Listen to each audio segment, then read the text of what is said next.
Business Connections Live, the UK's leading online business channel.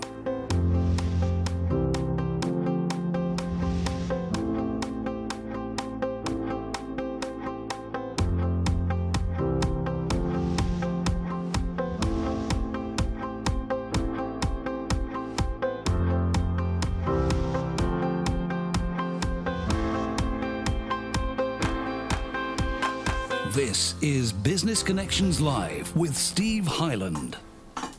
Hello there, welcome along. This is Business Connections Live, the program for entrepreneurs, SMEs and business owners. Now, on today's show, we're going to be discussing how to keep your remote workers engaged.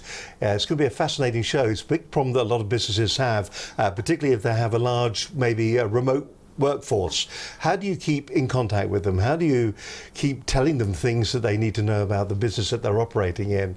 What's the best way of doing it? Of course, everybody talks about having apps on your mobile phone, on your smart device. Is that the right way to go about doing it? And do the apps and things like that really do work? Do they engage a remote workforce? Joining me in the studio today is Iain Bell. He's the Managing Director of Minted Box. Iain, it's lovely to have you with us today. Thank you. Looking forward to this because I think a lot of people have some serious questions when it comes to whether they should be investing or looking at apps.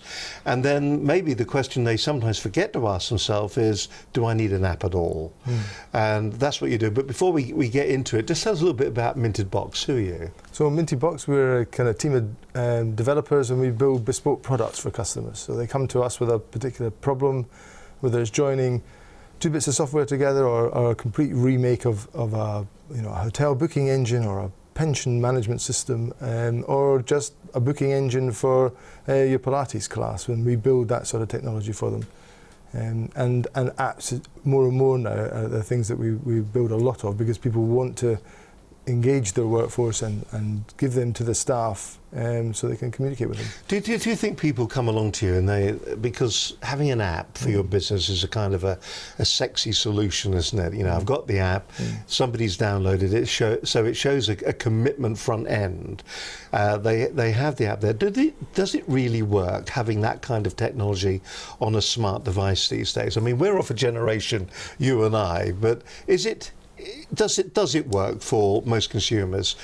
I think the critical thing is it's one of many things that you might use. So it may be the company newsletter, the company email, the company website, even the staff poster in the cafeteria. They're all communication devices, and the app is an optional extra to that. But more and more people are using that because they want to separate the communications they get from their company from their inbox. Most people's inboxes are full of stuff, and the dearth of emails you get, and companies and staff want to compartmentalise that, and potentially an app is the way forward for that, to have that as a separate communications channel. What kind of feedback can you get from apps these days?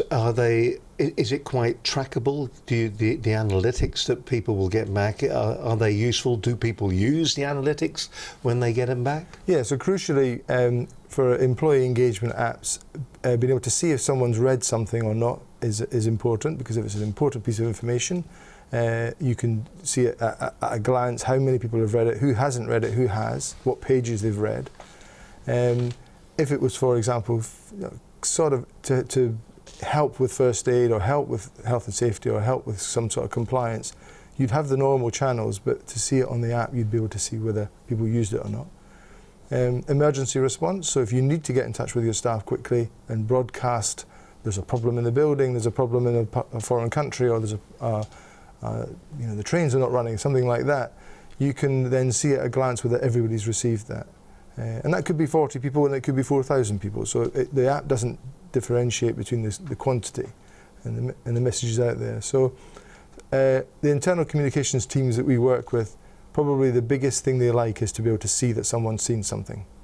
And of course, it really is a problem, isn't it, for people that are working in internal comms, because everybody is different for the way they react to what they see and what they get. Yeah. So some people would like to watch, some people like to listen, some people like to read. Yeah. And sometimes we've seen that internal comms teams forget that. They seem to think that because we've published it on one particular platform, therefore everybody should have reacted to it. And that's not the case, is it? Exactly right. And I think internal comms teams do various jobs, but it's hard to measure the effectiveness sometimes, and it's one of their things. It's not like a sale or a sign up or a connection. Whereas with an app or with a digital delivery, you can actually measure its effectiveness by seeing that someone's seen it. You can't measure who's looked at the staff room poster. You can't measure necessarily whether the leaflet was read on both sides or just the first heading, whereas you can on a digital device. You and I are of a certain age, and to a certain extent, the bright young things develop this kind of technology, don't they? They're the ones that will sit down and they will put the technology, the platforms together. So what's your role and what is your background? Well, so I mean, my background was originally printing and publishing, and more recently in my job really is to listen to the customer's problems and translate that to the staff back at the office, to the developers. So whilst you're quite right, they tend to be the bright young things fix the problem. The problems are actually created or discussed in the normal way. It's a business operation, it has an issue, it can't track this, it can't see this, it's not making as much money as it should, or it wants to do things more efficiently. And my job is the translation to the team. What do you think the most common mistake is that people make? So if somebody's coming to your organisation and they're thinking that perhaps their business needs some form of digital app on a smart device, what should they be thinking about? What's the most common mistake that somebody will make? I think a lot of people think that it's going to transform their business entirely in itself, that technology in some way is going to make a huge difference. It's actually about how that's communicated and how you then just leverage that, and not to expect it to transform. It's a bit like building a website and then not telling anyone about it. And if you build an app and ask people to download it, they kind of go, why? So they have to be compelled to do it for a reason that they want to, not because they're told to. What's the big resistance that you come across then when it comes to apps? Because let's face it, there are thousands of them out there, and I mean, I look at my smartphone and it's just, I've just got loads of rubbish sitting on there. How do you give value to an individual company's app? How do you give it a proper strategic value so that people will see the value in downloading it? I think it has to, probably the number one thing would be it saves them time, saves the recipient time. So if they can get the information they need faster. So say it's a how-to guide for somebody who's out on the road who needs to fix something. They may have manuals, they may have just training courses regularly, but to be able to get that in their pocket,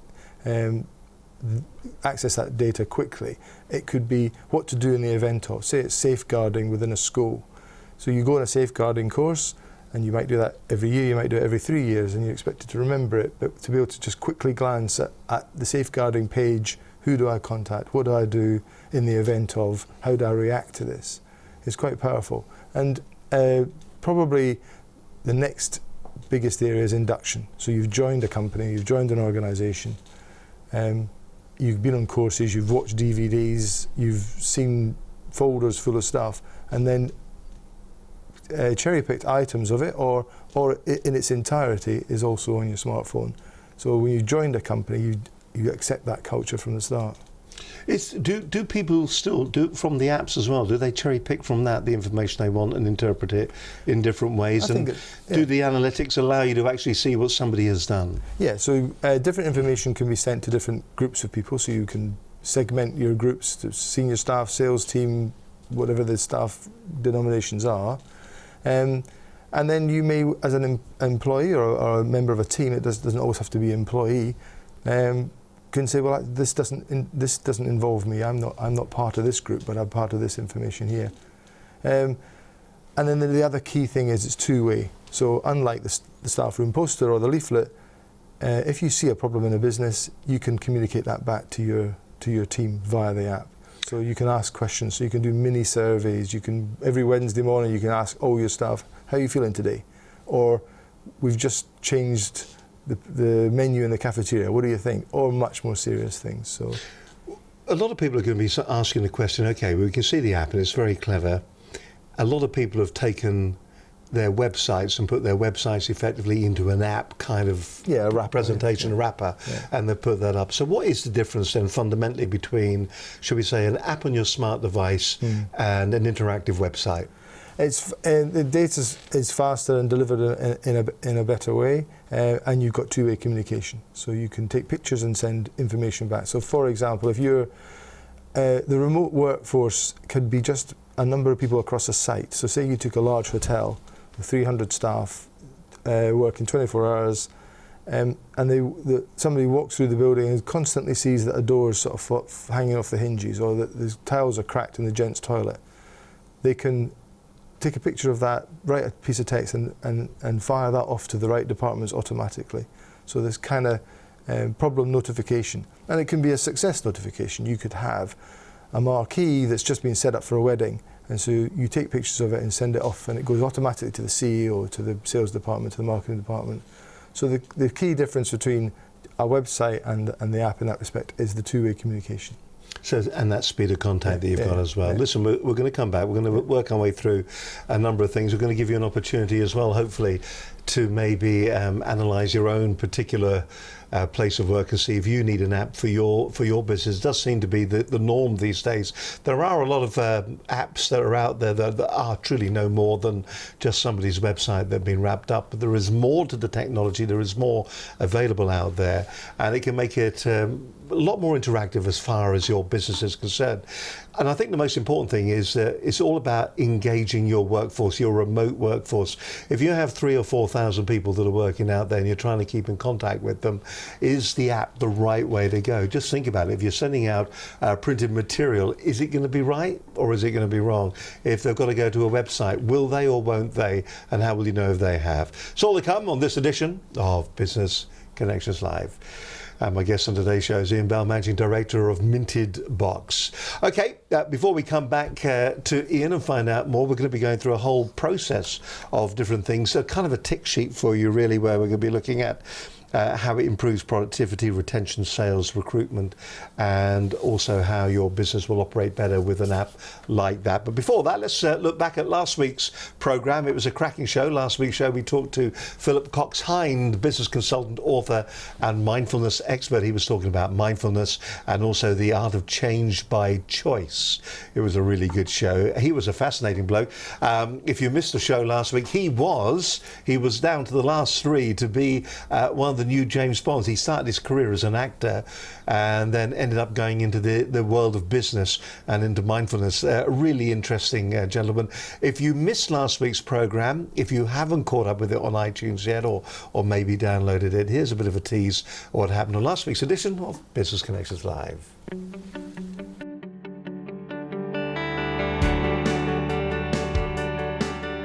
Joining me in the studio today is Philip Cox-Hind. He's a business consultant, author and mindfulness expert who's going to give us some advice on how perhaps you can more successfully make certain that your business moves forward in that leadership role that you have so that you become more successful, and probably more importantly, how you need to be mindful in business today to be a success. I use the term mindfulness and explain it in my book that I'm using it really in two separate but overlapping contexts. So one context is mindfulness in its pure form, which is to describe a mind discipline which came from a form of Buddhist meditation called Vipassana. So within leadership, being able to be focused in the now, not worry about what happened last week, not worry too much about what hasn't happened yet, is a discipline that a lot of leaders can benefit from. But what the companies tend to come to us saying we need help with is planned change. Change is talked about a lot, particularly in the last few years. And I'd suggest there are two main forms of it. There's organic change. So the seasons change, companies grow, they go up and down, things move all the time. But planned change, companies need to step back and realize that just simply replicating what they've done so far, but on a bigger scale, won't necessarily fit the change opportunities that they're facing. If you're to engage your people, it's a two-way conversation. It can take several months. Some of the change programs that we've been involved with have lasted 2 years And we've spent 6 months of that period creating a level of engagement that is way beyond what the leadership team thinks important. They've lived with the decisions that they've come to conclusions over. They've thought through strategic options. They may have taken 3 months through board discussion and leadership team discussion to get to a particular outcome. And then suddenly, once it's been discussed and all the different points of view are being aired, it becomes clear. You know, I've worked with CEOs whereby they thought they were firm and fair, and the rest of the board thought they were rude and angry. Now, I'm not saying anyone's wrong or right, but helping individual leaders as well as teams understand that the impact they have can't be just pushed aside. One of the things I think is critical within any kind of management or leadership position is relationships. How to build real, human, gritty relationships. It's not good enough to think that because I'm your leader, I'm your manager, you have to do what I say. So the hardware of an organisation I would describe as process, systems, software, the desks, the architecture of the building, vision, strategy, that kind of stuff. And the software is the people, values, behaviours, attitudes, training, all of that stuff. The problem is most companies have identified, they think, that the thing that is stopping them moving forward is one of them. Philip Cox-Hind, my company is Harley-Young. If you put it into Google, you'll find it. Without the hyphen, you get a band in America called Harley Young. And we're change implementation specialists. The takeaways I'd say are key to mindfulness is in 2 ways. The more you can help people think, be conscious, be aware, be mindful of their day-to-day, then that's always got to be a good thing. The second interpretation of the word is really from the Buddhist meditation concept, which is to practice. Sometimes it might be just 5 minutes a day, sitting quietly with your eyes closed, being in the present, noticing your mind's wanting to go to the past, wanting to go to the future, but stay in the present. And some takeaways: realize that your organization is a mixture of software, people, attitudes, values, behaviors, and hardware, process, systems, structure. And if you want to bring about growth-led change, you need to understand how you can bring about change in both of those areas together for it to be sustainable. And the last thing I'll say is engagement. Think about the wedding ring. Think about buy-in. Literally, would you pay for it? Would your leadership team buy into change by giving a proportion of their salary? If not, you ain't got enough buy-in. There's probably not enough of engagement. And you get it, in simple terms, through a dialogue. Create a dialogue where you listen to your staff, listen to your management team, and not just listen and do nothing with it, but repeat back, feedback to them what they've said, but critically involve them in the fix-it stage.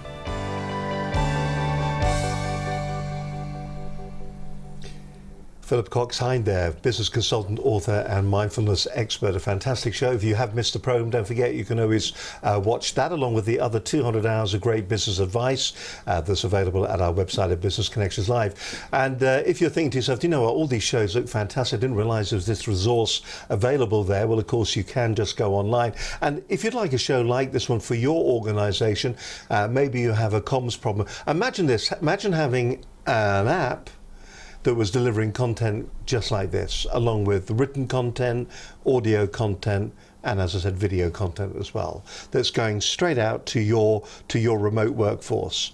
One of the biggest problems I think that businesses have when it comes to internal comms is that kind of filtration that happens between the CEO or the board saying something and the workforce at the end of the day receiving and hearing it. What tends to happen is it goes down the chain of command. People will cherry pick. They do their own interpretation. Different management levels will go, well, actually, they don't really need to know that, or perhaps they'll have a different spin, perhaps, on a particular topic or subject. Well, imagine an app that delivers from the horse's mouth. So the CEO says, I need you to do 2 + 2, and that's going to equal 4. And when it gets down to your workforce, to your team that are out there, they actually hear the CEO the board saying, I want you to understand that 2 + 2 = 4. It doesn't equal 3. It doesn't equal what your line manager thinks it is, maybe 5. It doesn't equal what human resources think it is. This is what we want you to work towards. Imagine that consistency in the delivery of your message. And that's truly what we're talking about on this particular program. And you could have a program just like that being delivered to your employees by getting in contact with us. Dead easy, by the way. If you'd like a show like this one for your business or your company, well, why don't you drop us an email to studio@businessconnectionslive.com. Easy peasy lemon squeezy. If you want, we don't mind talking to people. We're quite nice, really. You can either speak to myself or Linda Bazant. Telephone number is 01784 256 777. You can call that anytime you want. We'll always pick the messages up, and you could call right now. If you've got a question, in fact, for Iain, if you've got a question, give us a call, give us a ring. We won't put you on the air necessarily, but you can definitely get your message to us. If you want to as well, you can also follow our stream of consciousness on Twitter at BCL Business TV. You can direct message there as well if you wish to do that right now too. You can also watch us, as so many people do each and every week, on Facebook Live, which we find a really powerful platform. So if you're into Facebook, if you've got a Facebook account and you're running a business, get your business page up there and start using Facebook. And don't forget, the actual home of all this information is our website at businessconnectionslive.com.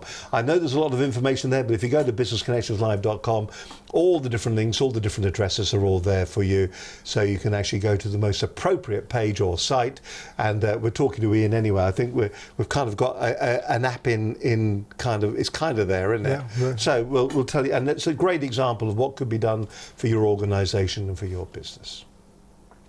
You're watching Business Connections Live. Joining me in the studio today is Iain Bell, Managing Director of Minted Box. We're talking about how you engage your non-desk, your remote workforce who are out there in the field. They may be driving up and down the country, maybe your sales team.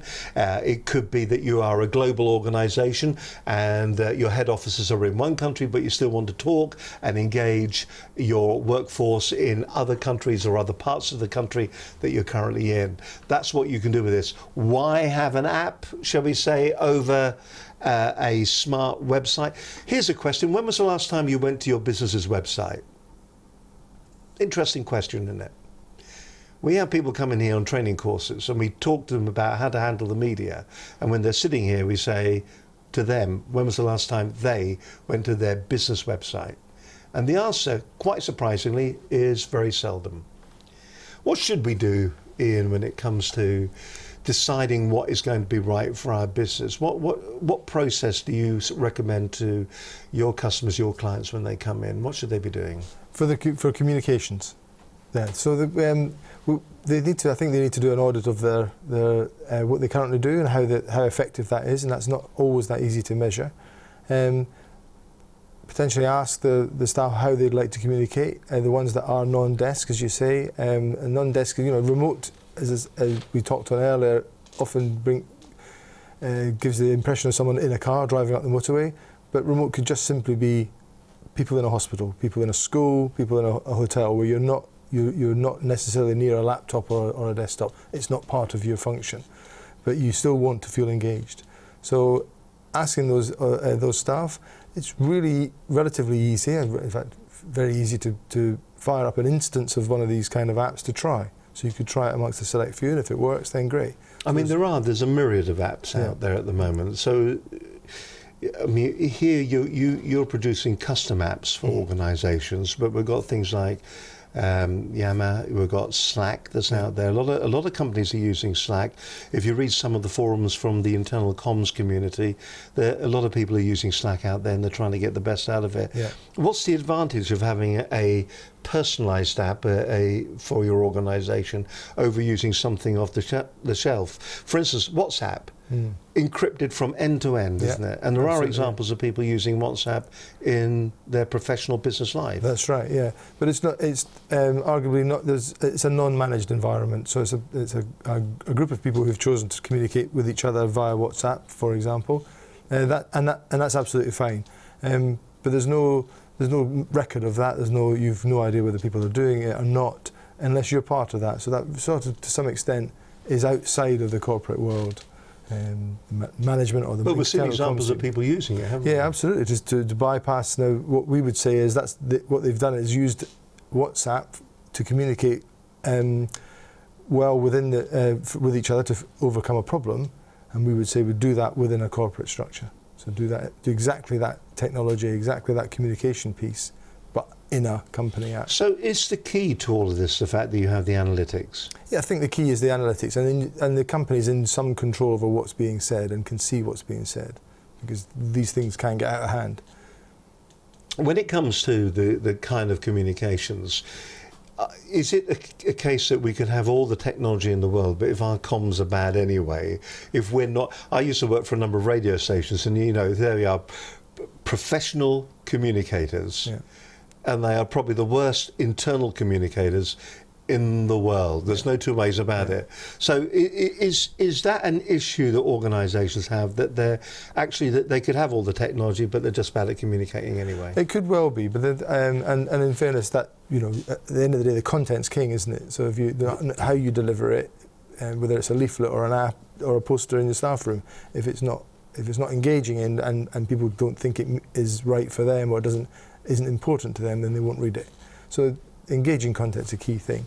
But more and more, certainly with induction, in an environment, say a restaurant environment, a large chain of restaurants or pub chain or anywhere where you're joining, I think to start with, here's our app, you can use it as well as the library full of folders or the company handbook, then more and more people will move towards the app. You mentioned the audit of your comms, and I suppose this can actually happen right across the board, regardless of whether you're using an app or not. Is there a checklist in your mind's eye that companies need to go through when it comes to assessing whether their organisation is A, suitable for an app, and B, how they would implement it? Is there a checklist that you would suggest to a company? If I'm coming to you and I go, look, I've got 100 people out there, what kind of things would you be saying to them? I think what I'd say is how many, think of times when people didn't do what you expected them to do, and they would turn around and say, well, I didn't realise I had to do that. For example, if you're a car hire company with 30 offices around and people are doing different things to the vans or the way they clean them or the way that they report damage, etc., then I think an app in that environment would really help. Where you'd see, but the audit would be, well, that's actually cost me money. This is costing me money by not being able to communicate, or my managers in different departments don't quite know how to fix problems. So it's identifying what the issues are to make the app the solution to what the problem is going to be. Yeah. What about when you look at the more traditional forms of comms that people? I mean, you've worked in a business yourself, haven't you? But when you're looking at the more traditional ways that people are communicating, what are the kind of typical mistakes? Because what's the old adage, isn't it? Garbage in, garbage out. Yeah. You could have the best app in the world, but if the stuff you're sticking in at this end is rubbish, then the stuff that's coming out is going to be rubbish. I think the key is people are time poor and they're used to seeing snapshots of posts on Facebook or snapshots of quick responses to things. So I think it's about concise content. I think it's far too tempting, and even on websites, far too tempting to put as much information as you possibly have got anywhere in the whole industry, the whole business, every cupboard gets put on a website, and actually that's not what people want. Mm-hmm. People they want what they need now, in quick, concise format. So there is this horrible word that is bandied around everywhere, all about engagement, and of course people will be engaged if they're interested. Yeah. And it's a bit like when we talk about what we're doing here with this program. This program lasts an hour, thereabouts. And some people say that in some instances that's probably too long because people don't have the attention span. But last night I watched Poldark. Right. And Poldark was on for an hour and I loved every second of it, and I wanted more at the end of it because I was completely engaged. Should we be working towards understanding what engagement is about to engage our audiences, and have we kind of lost the skills of that? But potentially, I think with an app, you can dip in and out, so you wouldn't watch. You wouldn't watch Poldark on it. You wouldn't watch Poldark, and to some extent, if you could watch Poldark in 90-second chunks, then that's the kind of where the app is. Well, I'm going to look at that. I've got some time on the train. I need to just do this while I'm early for a meeting, I'll have a quick look at what the latest information from the company is, or the how-to. Is that what we're working towards then? Are we working towards professional apps for organisations and businesses that will engage their audience but are delivered in the same way as the popular social media websites deliver the content? I think that's how people want to take on information now. That certainly seems to be the case. So short, concise, video rich, image rich, in order that you stick with it, because nobody wants the health and safety guide 17-page PDF on their phone. They just simply won't read it. So it has to be delivered in a different way. But it's not. I think it's key. Certainly at the moment, it's key to say this is not, the app's not going to replace anything. It's just another channel. So if it is slightly more concise than the full manual, then that's fine, because the full manual still exists. Are there different apps for different audiences? For instance, you've got your internal audience, your workforce. What about for external facing, when you're talking to your client? Do you have different kind of apps for that? Yeah, so a good example would be an app we're building currently for a very large hotel and spa, and that has a customer-facing area where they can book rooms, they can upgrade rooms, they can book treatments, they can see how many reward points they've got, all of the kind of classic consumer-facing things they need to do, and they can see their account. But on the side of that is the employee communication aspect for the staff of the hotel. And they have many fixed staff, but they'll have a reasonable amount of transient staff as well. People who are just in for the holiday season, just in for the wedding season, just in for the whatever the events may be. And to be able to say to them, here's the induction meeting that you have to work here, but it's also on our app. So if you're working in the bar, this is how things work, this is how you report problems, these are your line managers. Is there a benchmark, do you think, out there when it comes to judging whether an app is good or bad? Is there a tick sheet somewhere that you can go, it needs that, and if you don't have that, then the app's not worth having? I mean, when you're putting your development together for the apps that you're giving out to your clients, to your customers, is there a moment you go, actually, if you don't have that, then... Because everybody and their grandmother can actually make an app, can't they? It seems that way. It seems, but it does seem that way, doesn't it? Yeah. And it's that differentiation between what you produce and what my grandmother would produce. Yeah, sure. So the tick sheet, the tick mark of whether it's effective, can only come from the recipient. I think, and after a period of time, can only come from them to say, yeah, this has made a difference. So, and it doesn't have to be necessarily commerce. So an example would be a bunch of volunteers that work for a hospice or were looking after the riverways, the towpaths and the riverways. How do you engage all those volunteers who know that they work on a Saturday morning or a Sunday afternoon, but their job is to report problems on the waterway, or trees falling down, or a new duck nest, those sort of things. But it's about just collecting people together that have a common aim. So it doesn't necessarily have to be a commercial application. All right, listen, we're going to come back. We're going to be talking to Iain in just a few more minutes' time about what it's all about when it comes to getting an app for your particular business. Iain Bell, Managing Director of Minted Box, is with me today. They make bespoke apps for organisations, be it education organisations, all the way through to large multinationals. And really, if you're in a situation at the moment where you're trying to communicate with your remote workforce, what are the things that you need to be considering when it comes to producing an app that's going to make a difference to your remote workforce? A lot of them sometimes are driven perhaps by vanity a teeny weeny bit, but maybe we'll look into that in just a few moments' time on this edition of Business Connections Live. Lovely to have your company with us today. We hope you're enjoying today's programme. We're live every Monday at lunchtime, and it's great to know that you're there. By the way, thank you to all the people that are getting involved and downloading as well the programme from iTunes. More about that in just a few moments' time. Every week, though, we bring you a different topic, a different subject. It's like having a consultant visiting your business on a weekly basis. They come in, they sit down, and there's all this information that you can use all for free. As I said, over 200 hours of programs available for you on the Business Connections Live website. And one area that we looked at just recently was logistics growth in today's business world. What does it mean to you, and how does it affect you when it comes to getting logistics out there? What does logistics mean? We had a cracking show. It was Business Connections Live 182. It went out on the 5th of June 2017. It was a cracking show. Samantha Earle, she's the General Manager from Pertemps Driver Training, joined me on the programme, and she explained the key things you need to remember when it comes to logistics and growth in your business. Samantha Earle, General Manager. Happy to have been with you today. So I believe that the core things to remember, from a driver perspective, choose the right employer that is going to offer you that continued professional development and handhold you in a very stressful job sometimes. The second thing is to work with, if you're a client, work with a training provider that is going to be bespoke and help you actually reduce road risk, and it's meaningful to you. Thirdly, engage with your drivers. If you're a client, engage with your drivers, spend the time with them to understand the pressures that they come up against day to day. And that's it really. For more information, please go to our website at www.pertempsdrivertraining.co.uk. Yes. You're watching Business Connections Live. Great to have your company as always. So on this edition of Business Connections Live, we've got a fantastic guest, Iain Bell from Minted Box. By the way, if you enjoyed Samantha's program, don't forget you can download all the programs by going to iTunes. It's dead easy to download. One of the nicest things you can do for us is actually leave a review as well, for that matter, on iTunes. What happens to the analytics there? Because it's all about analytics these days.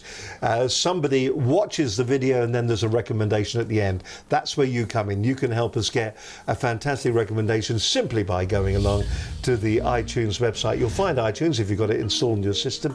View the program in iTunes. It'll take you to this page here where you can do ratings and reviews. Just click on that link, and then that will then take you down to this bit here where you can write a review about the program, how great you think the information is that you've just heard, how wonderful Iain has been. Leave a 5-star review, and then when somebody else watches one of the other programs, then this program, Business Connections Live, will be recommended to them. And that's really what we're after. We're after your help to do that. So please, if you can, leave a review, please, on iTunes. That would be a great help. And who knows, you could get us up to the very top of the chart. We could become the number one business program when it comes to watching business shows on iTunes. You're watching Business Connections Live. Joining me in the studio today is Iain Bell, Managing Director of Minted Box. We're talking about all things app and comms orientated. If you have a I love that expression, a non-desk workforce, a remote workforce, even if you've got a workforce in-house, then maybe an app is going to be the right way forward. But we are talking about the communications and how you communicate. People will sometimes wonder, do you need a website when you've got an app, or will one replace the other? No, the back end of the apps, certainly the ones we produce, don't require a website as well. They can be independent of the website entirely. And what kind of markets do you go into with your products? Is it, I understand it's education? So we have about 370 schools that we work with, secondary schools that we work with on various software products. They're an example of someone who needs to engage their teacher workforce. Teacher workforce is spread across a large site, often in a secondary school, don't often get an opportunity and may only look at their inbox at the end of every day, and it'll be like everyone else's inbox, packed full of stuff. And what kind of things do you have on that? What kind of things are you telling them as so this is industry specific, but you're looking at the education market. Yeah, so what kind of things are important then, shall we say, to the remote teacher workforce? So a teacher, key things they would need access to would be safeguarding information. So information about what to do in the event of a problem with a child or a situation. So little reminders of, this is what we need to do, this is who you need to tell. Safeguarding is a big factor in a school. It's the number one thing, to be honest. It's oddly more important than attainment. And then information on that's coming up in the school, whether it's events, whether it's first aid, how to look at first aid as a reminder. A simple thing like a plan of the school. You know, you got a new teacher joins in September, as many schools will have new staff, and just working your way out about where to go within the school can be interesting. We have other products which give lots of information about the students to the teachers, so they've got access to the sensitive information that they need. But in terms of the school communicating to their workforce, there's great employment in the United Kingdom at the moment, but one area that's suffering is teachers leaving the profession. It's hard work being a teacher, extremely hard work. They seem to be, unloved wrongly. And they're all watching now. They're all on holiday everyone, right now. Exactly, They've got a 6-week holiday. Yeah.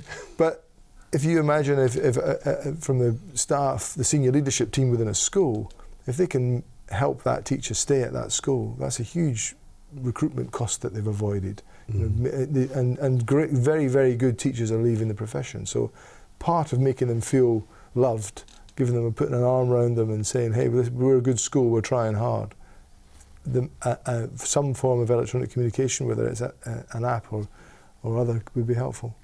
A lot of people can be very worried, I would imagine, listening to you, that there's a lot of information, a lot of data whistling around. And of course, we've got this new regulation coming in next May, General Data Protection Regulation, so GDPR. If people are probably beginning to hear of this, there are a lot of scaremongers out there. Yeah. A bit like when they sell security alarms, they come around, they kick your back door in, they go, ha, I could have been a thief. Yeah. But GDPR is something that we've got to take absolutely seriously. Yeah. So what do we do when it comes to this kind of amount of data sploshing around in the digital domain? How secure are we all going to be? I think it's about processes. So the security of the systems can always improve, but they can be very secure. They can be as secure as you wish them to be.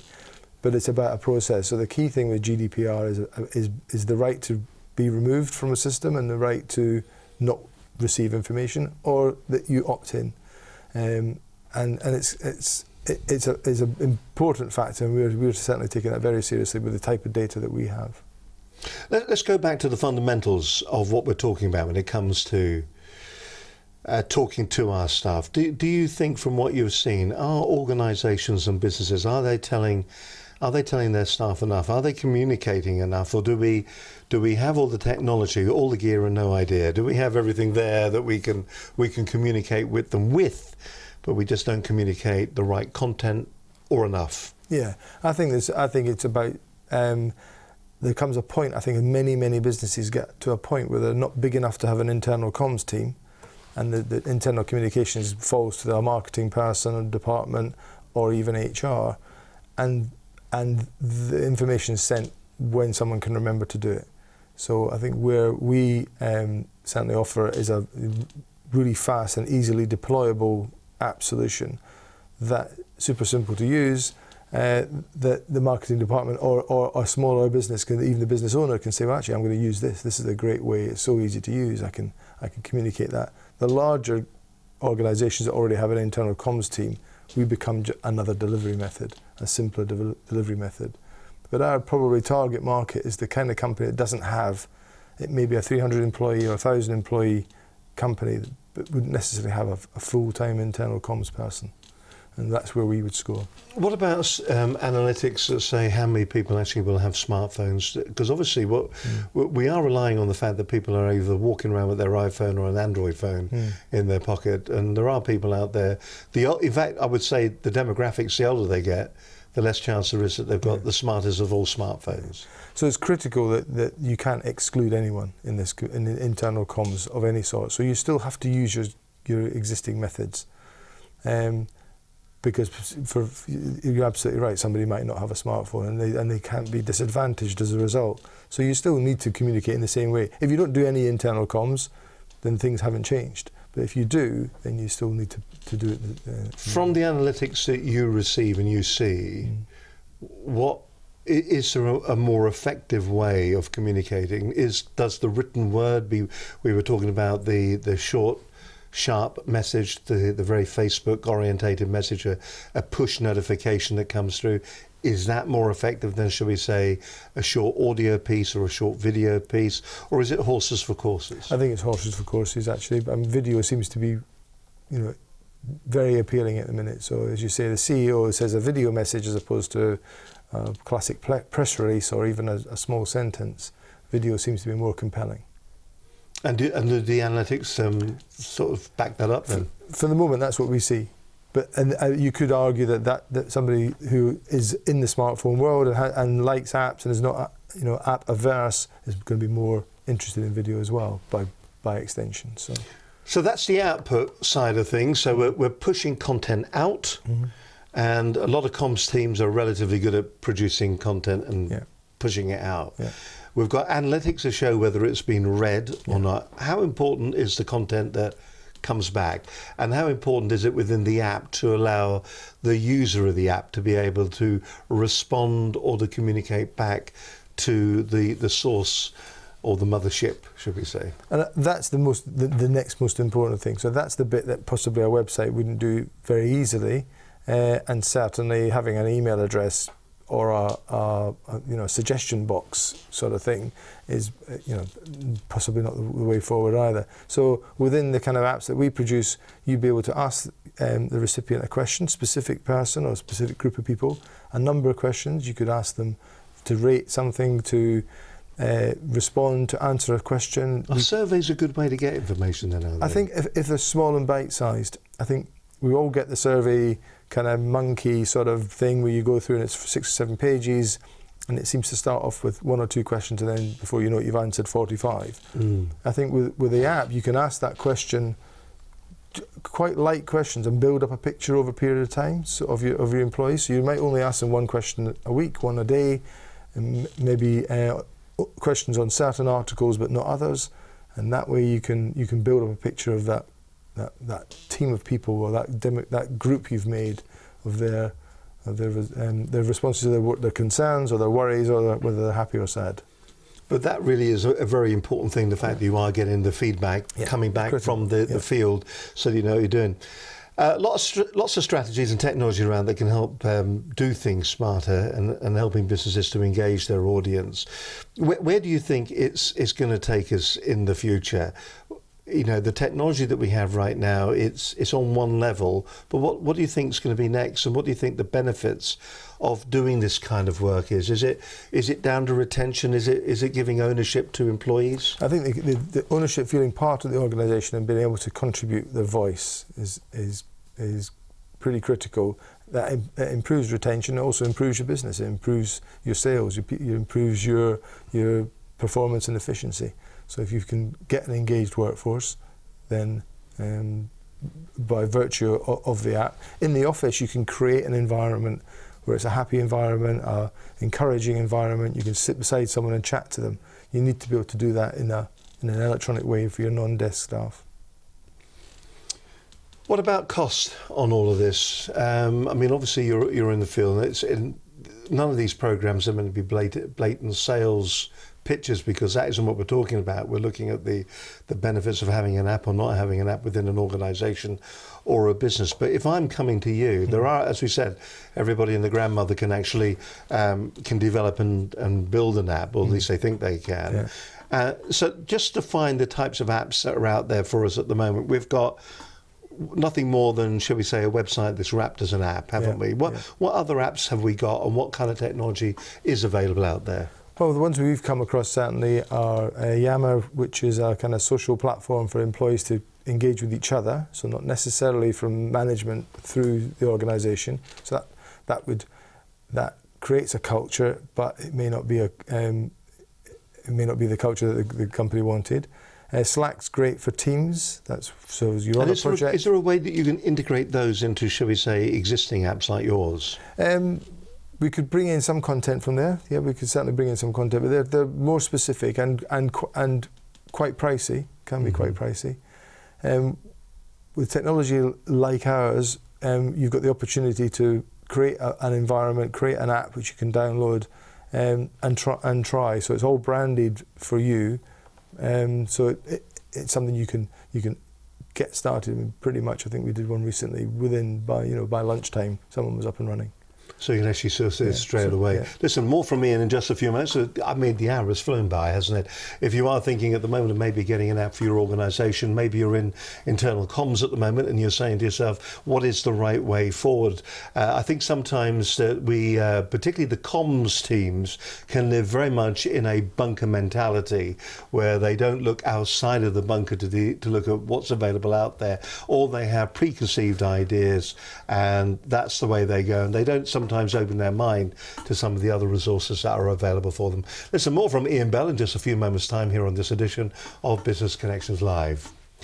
Well, here we are, live on a Monday at lunchtime. Great to have your company. Hope you're enjoying today's show. Hope you found today's programme to give you some insights into what you should be considering and what you should be looking at when it comes to having an app developed for your own organisation and your own business. Here's something that you can do. You can help us. Once again, I have asked you already about iTunes and downloading on iTunes. Now, there's two things I need to talk about. I need to talk about GDPR, which we touched on. Should we talk about that for a moment? GDPR. Big deal. It's going to be happening in the next couple of months or so. Next May is when it becomes into force. You've probably heard this.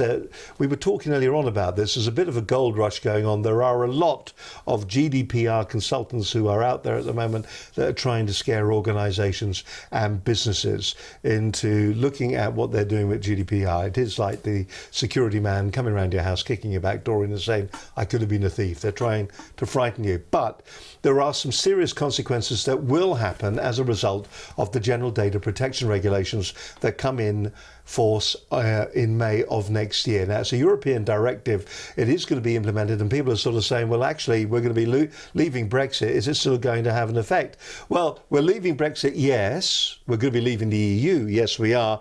But unfortunately for you and for I, GDPR is still going to be there to rule the roost because it will be implemented into UK law.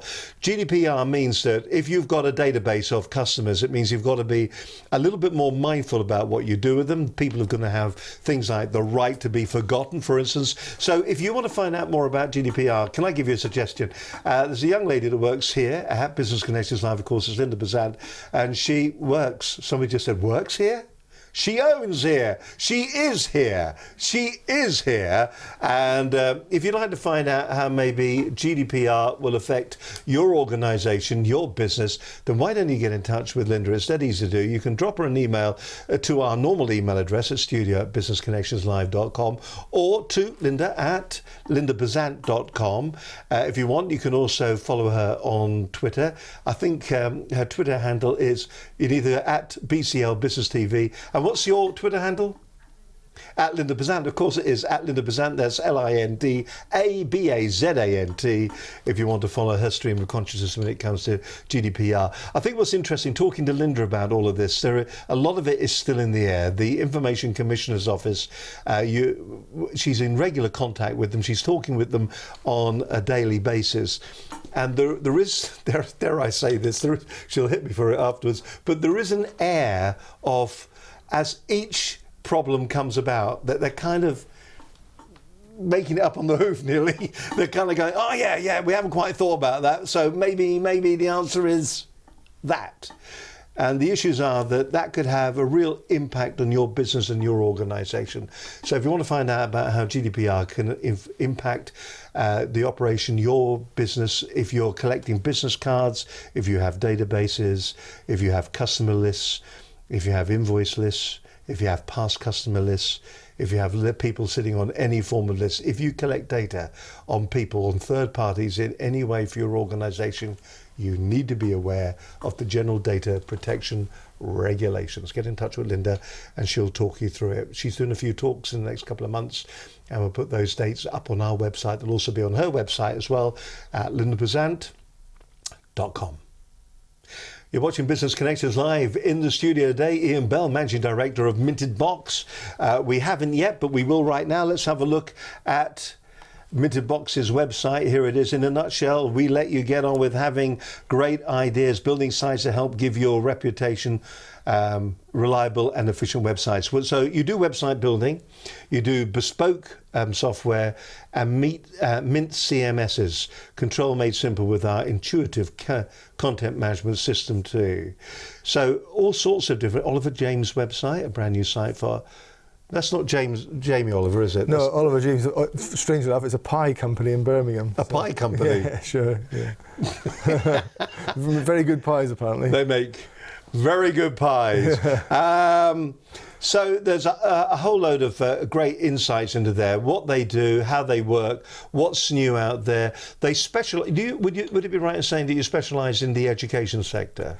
We were commissioned by a school a couple of years back to build some software for them, and we built it and paid them. They paid us rather. I think within 3 days we got a call from another school to say, can we have that product? And so we said, okay, and we worked out a price. And then it just kept going. I mean, the first 100 schools were all just the phone ringing, and now we're up to over 370 secondary schools use our product now. So we did actually say, well, we need to take this seriously. So we've got a proper support team, training team, and development team behind that business. So it's a slightly separate business, because the education sector is from the technology point of view, it's quite interesting. And they're a different animal to a commercial business.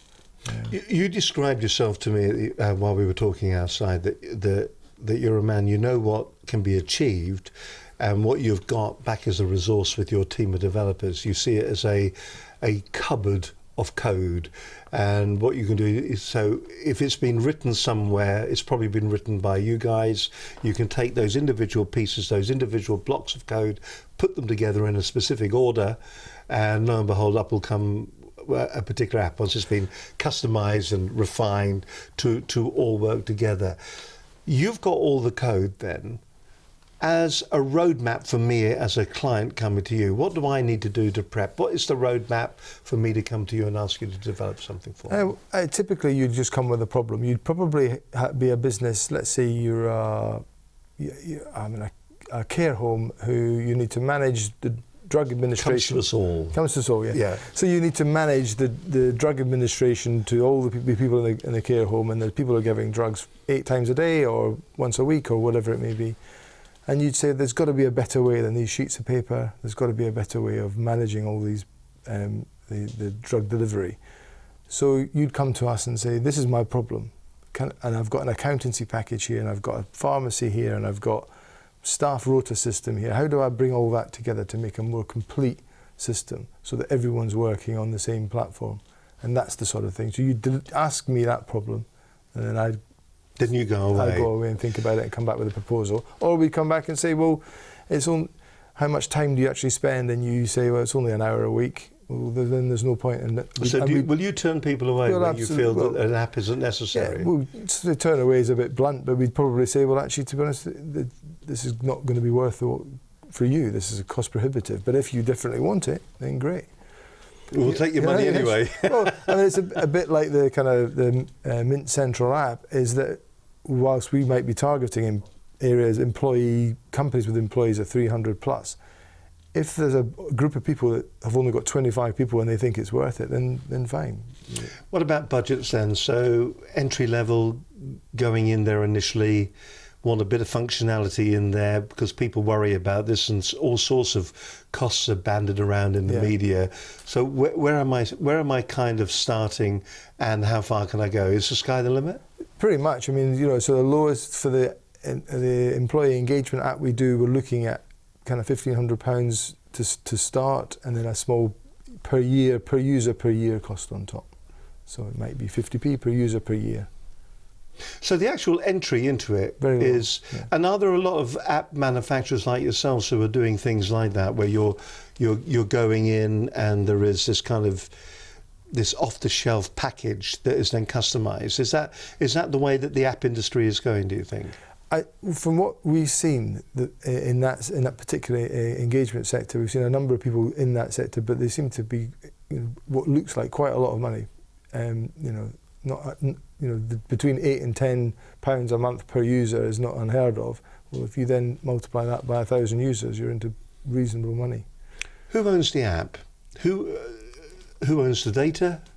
who owns the app, what happens if I was to stop using you or another supplier, what happens to the data at that point? So the way we operate is that if you buy a branded version of our app, then we would effectively own the app, but all the data and the content's yours because you've put it in there. We don't put it in there. But we encourage, if you go for your own app on the app stores, we encourage you to have your own account with Apple and Android and Windows if you wish, and then the app is put in there for you, so you've got that business continuity sorted. So effectively, I'm buying the app off you for use within my organisation. Exactly right. And you would run that and own that. So, because and the way that software is going at the moment, we seem to be, for instance, we use Adobe here a lot, so we license it. Yeah. So we're just hiring it out. Exactly. And but that's not what you're saying there. You're saying that there is a purchase takes place. Well, there's a setup fee, and then there'd be a kind of rental while you use it while we're involved. But if then you didn't want to adapt it at all, you just wanted to continue to use it, then you could. So really quite a cost-effective solution then. Could be, yeah. All right. Listen, we hope you found today's programme interesting. Iain Bell, Managing Director of Minted Box. Now, I forgot to tell you this before you came in the studio. What we do at the end of every programme is we always ask our guests to look straight down camera number 4 and to give us the key takeaways. So if you are thinking at the moment about getting an app for your organisation or for your business, what are the key takeaways that you need to be looking at? I hope you found today interesting because we've kind of worked our way through a number of the different things, different considerations that you should have out there. We've kind of touched on the fact that it's going to help with. I don't want to steal your thunder, by the way. You may be using this yourself, the productivity, retention, sales, recruitment, and what it can do. So really, just to give us an insight into how an app could be working for your organisation, but also how it will benefit your non-desk workforce and how you will engage with them better. Here's the key takeaways from today's programme with Managing Director of Minted. So who you are, where you're from, straight down camera number 4. Hi, I'm Iain Bell from Minted Box, and we make apps and bespoke software for lots of companies. But for the employee engagement app, I think the key thing is to try and make sure that the people that are not in the office and or across the site feel as engaged as the people that you work with every day in the office, and make them feel like they're part of your organisation. And certainly apps can help do that. So yeah, short and sweet. So if you are thinking about going out there at the moment and getting yourself an app for your organisation, maybe you want to contact Iain and his organisation. Once again, if we just go back to the website, just looking down here, we look at the education area that we've got here, making life easier for busy teachers. So if you're in the education market, building great websites to develop brilliant products for schools, they tell you all about the different things. Some of it's quite innovative. So that's the education area. Some of the work, of course, that they carry out as well, it's right across the board. Everything from the national health through the school, through restaurants. If we just look at the website, that'd be good. There we go. And you can see there's a whole range of different organisations that Minted Box have actually worked for. And I think what's interesting about that, if it is something, or if it is a case that what you want to do is that you want to have maybe timescales, timetables, you want to get the key benefits out for an organisation, then maybe having an app is going to be the ideal way. Just very quickly then, so the key things, a sentence on each. We claim that having something like this will improve productivity. How? I think people knowing what they've got to do, not making mistakes, is going to improve productivity. People being clear about their objective for that particular function or that day or that period of time. When it comes to retention, how do you see an app retaining people within an organisation? Just because they feel part of it, they feel engaged, they feel informed. I think apathy is the reason people leave businesses, and if you can make sure that everyone wants to be part of that organisation. And what about sales? How will it help improve and increase sales? Because that's what we all want, isn't it? Yeah, I suppose. So if your sales team are informed, up to the minute information, can interact with their peers quicker and easier, then they're going to hopefully close that sale. So we've got a great app, we've got a great organisation, but we need to recruit people. Will it help with recruitment? I think it will help induction. I think people, when they come for an interview and they say, well, if you join our organisation instead of the one down the road, and we say, well, when you join us, this is what we're going to give you. This is your welcome pack. part of which is an app which tells you about our organisation. So you feel more comfortable when you join the business. And what about when it comes to communication with our customers? Is it the right way to be handling compliments and the right way to be handling complaints and bookings? What about that? I think the bookings and compliments potentially that's much easier within our corporate environment app. I think personally the complaints or criticisms of a business, people like to use more neutral websites for that sort of thing. So your TripAdvisor, etc., that kind of thing. I think they would feel possibly that the message might not get through if it was within its own environment. And ultimately, creating the perfect work environment, that kind of does it help towards that, do you feel? I think it does. I think it makes it, certainly, if you've got a great, enjoyable working atmosphere in an office, getting that out to your non-desk workforce is a key thing. If you've got a terrible working environment in the office, it's not going to... The app isn't going to change that, then, is it? Yeah. Listen, it's been a real insight. I hope we've given you maybe some ideas about having an app within your own organisation. As I said, you can go along to Minted Box at mintedbox.com to find out a little bit more about what Iain's organisation can actually offer. Of course, there are other app developers out there, but it is, as we said, horses for courses. If you are going down the route of maybe taking your existing website and just skinning it and putting it through as an app, is that really going to have any benefits or any advantages to your organisation? If you want to find out more, of course, you can watch the programme again. You've now got a budgetary idea of how much it's going to cost you, and we hope you found today's programme a bit of an insight into engaging your remote workforce. And my thanks to you, Iain, for coming in and joining us on the programme today. Thank you very much. Thank you. Well, I hope you've enjoyed today's programme. What's coming up on next week's programme? We're going to be talking to Derek Williams from WOW Awards. You may have gone around some different institutions, hospitals, places like that, schools even. They run the WOW Awards. And once again, we're looking at the whole world of employee engagement. How do you get the best out of your teams? How do you get the best out of your staff? You've got the app. Well, how do you then reward those employees at the end of the day to make them feel really comfortable for themselves? That's coming up next week's programme, on next week's edition of Business Connections Live. So make certain that you tune in. We're live once again on the air next Monday at midday. But until then, have yourself a really very successful week. And from Iain and myself, Steve Harlan, do take care of yourself, and I hope you have a fantastic week. And go and get out there, find out more about that app, and have a successful week. From all of us, bye for now. Bye-bye.